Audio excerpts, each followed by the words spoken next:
Today at the Tokyo Marathon, we're attempting something I've never done before. We're gonna attempt to run my fastest marathon ever.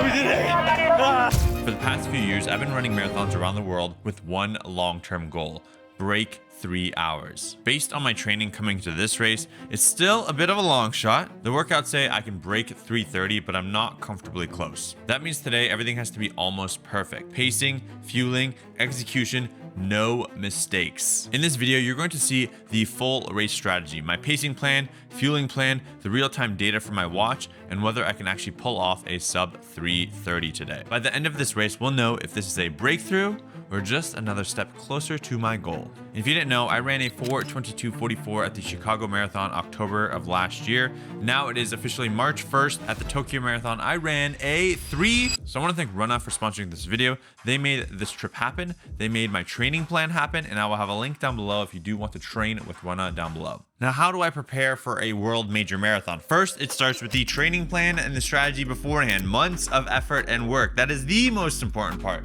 Second is the fueling, the days before and the day of and during the race. And third is finally actually hitting your paces during the race, showing up, knowing what you need to do, knowing the elevation, the weather, the temperature, and prepping and pushing your mind and yourself to achieve the goal that you never thought was possible. Now, what was my training plan like? I obviously use Runna. I've been working with them a lot, and I love that the app makes it seamless. The downside was that I live in New York City and it was freezing cold. We had one of the coldest winters that I've ever experienced in New York. I had to do my long runs in the winter snow, like below freezing temperatures. I think it was like -15 one of the days Fahrenheit. It was absolutely brutal, but I tried to make it happen, and I actually kind of like training in the heat because your body has to adapt to the heat, and this marathon was a bit warmer, so having run in the cold, I actually felt really good running in the cold, and then having to run in slightly warmer weather made it a bit harder. But the biggest thing I think is more miles equals more fitness. Now, there's a point where too many miles causes you to get injured, so I think it's really important to listen to your body. It's so easy to be like, yeah, I'm gonna run every day, but I think that can be quite dangerous. I set up my training plan on Runna to run 4 days a week. I try to run every other day where possible, and then incorporate one round of cycling per week, just a little bit of cross training, keep the blood flow moving. And Runna just allows me to easily customize the number of days I want to work out, when I want my long runs to be. So I chose Saturday, but I have some friends who prefer Wednesday because they want to enjoy their Saturday. Then it comes down to actually hitting the mileage and doing these runs. Now, I'm not perfect. I didn't hit all of my workouts perfectly, and I think that's a part of life. It's so easy to mentally get stuck in this. I need to hit every workout exactly the paces that I need to hit the miles that I need to exactly. Some days I had something to do and I had to finish my easy run like a mile shorter than it was supposed to, and then I tacked on a mile on another workout later that week. So it wasn't perfectly as is, and I think that's totally fine. You just need to make sure that you're showing up consistently. That's the biggest piece that people miss. If you're not hitting your workouts consistently, they don't need to be perfect, but without consistency, you're not going to develop fitness over a long period of time. And that's the reason I love Runna, is because they make it effortless to stay consistent with your workouts. As you know, I review a lot of watches, and Runna integrates with pretty much every watch out there. It automatically uploads your workouts to your watch, so I would show up and I knew I had a long run today. I knew I had an easy run. I knew I had some kind of tempo run, and the workout is automatically uploaded to my watch. It shows the paces that I need to run. It keeps me on track. So if I'm running too slow or too fast, my watch will buzz and say, hey, you're running too slow, too fast. When I finish that segment, if we're doing intervals, it will say, hey, you're done, 90 seconds rest, and it runs a 90-second timer. And as someone who's super busy, I have a lot going on with social life, a lot of work, we're making a lot of videos. I want to be able to just show up and press go and know what the workout is as I'm doing the workout without having to memorize it. Because you don't want to pull out your phone and be like, oh, what's next? What's that next interval? And having it automatically pushed to your watch makes it seamless and effortless. And then having it linked to my calendar even. I even had Runna automatically show all my workouts in my calendar, so it's blocking off the time so I know I'm not going to miss it. Makes the ability to stay consistent with your workouts so easy, right? I could download a PDF and that also works, but it's so much easier to be more consistent when technology is used as a tool to make the integration of your workouts effortless in your life. Second was my fueling strategy. Now, we showed up in Tokyo and Runna was amazing to have a carb loading dinner, a welcome breakfast. They provided a ton of meals to make sure that we're eating as much as we could. We are at the Runna breakfast, and look at these views. will obviously eat as much as I need in terms of grams of carbs. So there are these really nice like pancakes that I found in Japan. These are the chocolate version. There's a non-chocolate version that I really like. I would try to eat a few of those per day. As someone who weighs over 200 pounds, I do need more grams of carbs than the average person. So the goal was be able to take in as many carbs a few days before that my body and stomach can handle, because I've experimented with at other marathons, so that I can perform at my best at the marathon. Tokyo Marathon, let's go! But here we are, this is the pre-race prep for the Tokyo Marathon. Everyone's in line for bathrooms, got the gels ready, warming up, checking their bags. Let's head to the start line. 本大会で用意したトイレ以外で用を足すことは禁止です。 And second is fueling during the marathon. Now, I've ran quite a few warm marathons where I cramped up and I struggled. And luckily in this marathon, I had a slight cramping, but I didn't fully cramp. All right, mile 0. Body feels pretty good. Do some warm up. It is packed. Oh, traffic jam. But it is beautiful. Sun's out, temperatures are good. Hopefully it doesn't get too much warmer.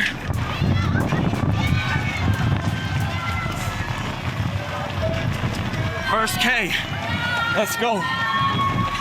And then water. I made sure at every water station I took one Pocari Sweat, which is like their sodium electrolyte drink here in Japan. And then I took 2 waters at every water station. I learned from the London Marathon and the Berlin Marathon, which were rather warm. If you do not drink enough water, do not have enough sodium, it's very easy to get overheated. And then they also offered sponges. So they had these at the London Marathon too, but sponges, I don't know if you know, but there's something called AVAs, which are inside of your palms, around your cheeks right here, and the bottoms of your feet. So if you want to maximize the cooling ability of your body, you want to cool these areas. I know a lot of people will put like a cold towel or pour water on the back of their neck. But actually, the most effective way to cool your core temperature down is through your palms and through these parts of your cheeks and the middle of your forehead. So when I got those water sponges, I just dabbed my cheeks, put it on my palms, and then I was like, all right, hopefully this will cool me down. I think that helped a little bit. It's hard to really say, but science from Stanford has shown that palm cooling is very effective. Downhill, here we go. Letting the body warm up right now. It'll feel good. First 5K complete. Holding average 31 minute per mile pace. Our first aid station, personal drinks. Really, it's been a while with no water. If you're training for any kind of race from a 5K to a full marathon and you want a structured plan, check out Runna, linked in the description. The third component was hitting my paces during the run. Now, I wore 6 watches. I want to run with 6 watches at every world major marathon. I have a second channel. You can go subscribe there to watch those videos where we dive deep into it. The biggest thing I found was all of the watches were way off. I usually do trust my Garmin and Apple Watch, but the Apple Watch was 0.8 miles more than the actual distance. I kept falling behind the markers. And it said I was ahead of pace, but I was like right on the cusp, but I was actually probably slightly behind, which that kind of made it a struggle, a mental struggle too. So it's not only a physical battle, but a mental battle, because the marathon owes nobody anything. And usually I just start all 6 watches and I'll look at them as needed. But I noticed like 2 of the Garmin's were showing totally different paces. And I was like, wow, you really can't trust these watches at some of these marathons. One, there's so many people, tall buildings, and the live pacing is always jumping all over the place. I know there's a feature on the newest Garmin watches, auto lap timing gates, where it'll automatically sync to the mile and kilometer markers of the race, and for some reason I couldn't get it to work in time, so I wasn't able to use that feature. I tried it in Chicago and it was still not working great, but maybe the next major marathon I can be able to get that working properly. But if you can get it to automatically sync to the mile and kilometer markers in a race, I think that's where it's the most effective, because then you know your actual pacing rather than the distance you're running, but the distance of what the race is and what your chip and bib time is going to be. Definitely out of breath. The vibes are getting higher now. Past the 10-11K mark. You're just running next to them. A lot of Tokyos out and back, so this isn't easy. You're just watching them go. A little over 10 miles in. My left hip hurts a little bit. Right calf is getting tired. Woo! The elites have just passed this. And this is the point where I question every decision that brought me here. But we're doing it. We got 16 miles to go. And a beautiful temple in the background, sky tree in the foreground. It's a beautiful day. But I think that's where it gets a bit harder. You do need to follow. I know in the Runna app it'll have your marathon time, goal time in there, and you can start the Tokyo Marathon in the Runna app, and it'll help keep you on pace through that as well.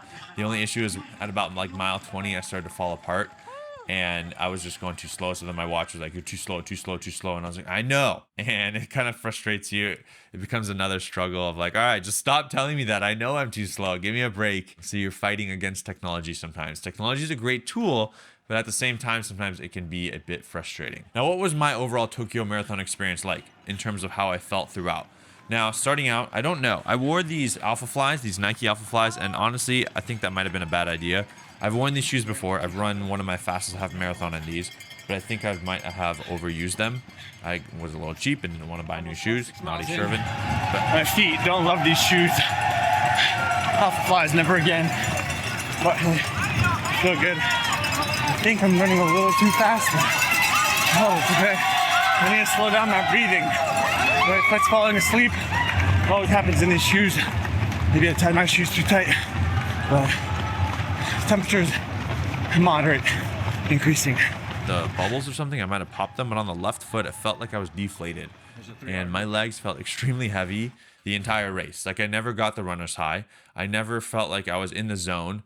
And yes, I'm going to blame it on the shoes. But for some reason, these shoes I didn't feel like I was getting a bounce back. It felt like I was like landing and I was like dragging, lifting my legs up. My heart rate never really got to the point where I was like pushing it intensively. There were some points where I was a little bit out of breath, but overall, I just felt like I was trying to move and I wasn't moving. I think lesson learned, any marathon where I'm trying to achieve a time, I'm going to buy brand new shoes. It doesn't matter. You train all this time. You spent all this time trying to get here. I don't know. I guess I gave in to the, oh, Alpha Flies are so cool, so fast, and I end up wearing those. Bad idea. Don't follow the trends. Follow the shoes that are best for you. I think that's my biggest lesson from this marathon is it's so easy to look at what other people are doing and want to do the same thing that they're doing or wear the shoes that best fit you. I need to do that. Forget what everyone else thinks is cool. Use the shoes that are going to help you run the best. So that was the first part. Never got the runner's high.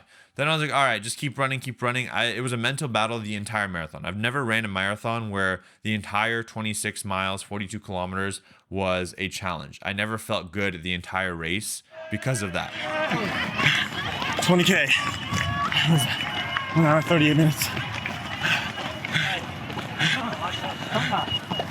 Half, 143. 330 pace creep right there.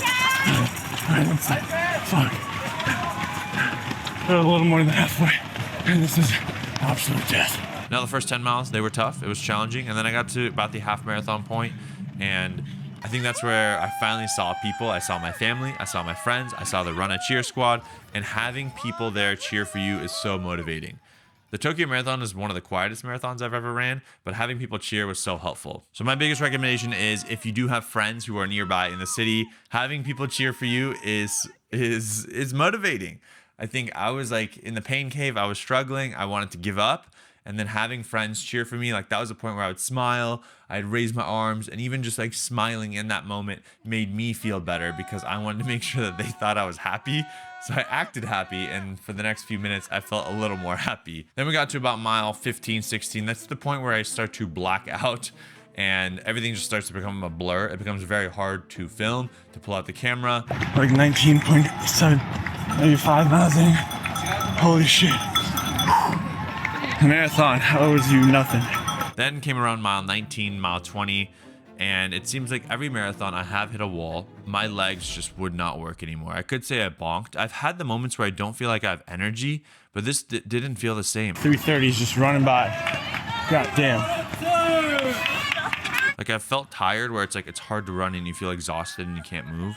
But I felt like I couldn't, like my legs were just not operating for some reason. I couldn't get my feet to like get me in this motion and this consistent feeling of like, all right, our legs are moving, we're staying in a proper cadence and we feel strong. I just didn't get to that point. I feel so defeated. Oof. At least it's not me.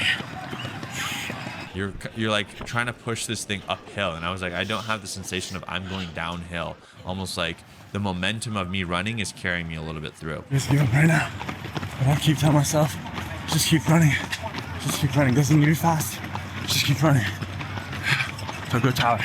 And I was checking my heart rate on my watches. I was around 155 heart rate, which is pretty good. I know I can probably run a marathon closer to 160, 165. So I could have pushed it a little bit more, but even then I just couldn't. My feet just wouldn't move fast enough. I was making sure to take my little chia seed gels every 20-ish minutes, drinking water from the water stations, and trying to find someone to chase. I think that's also very helpful when you have a person to kind of chase behind. I did a lot of that. If you can find someone who's running at a pace that you want to, lock in on them and just stick behind them and just stay in the zone. And that's very helpful at major marathons because now you're running with people, especially when I'm training in New York. I was running all by myself. 40K, 326. 2 kilometers left, I guess. Oh, wow. That's nothing. Oh, this is not easy. The marathon owes you nothing. My quads are cramping. 2K, that's like 10 minutes, 8 to 10 minutes. 336, hopefully. 1 kilometer to go. Look, did we have a rounding error? Still got 5 more minutes. 4.5 minutes. Let's go, let's go. The cheering, we need it. Yes. Woo! I'm dying. I guess now, will I break 340?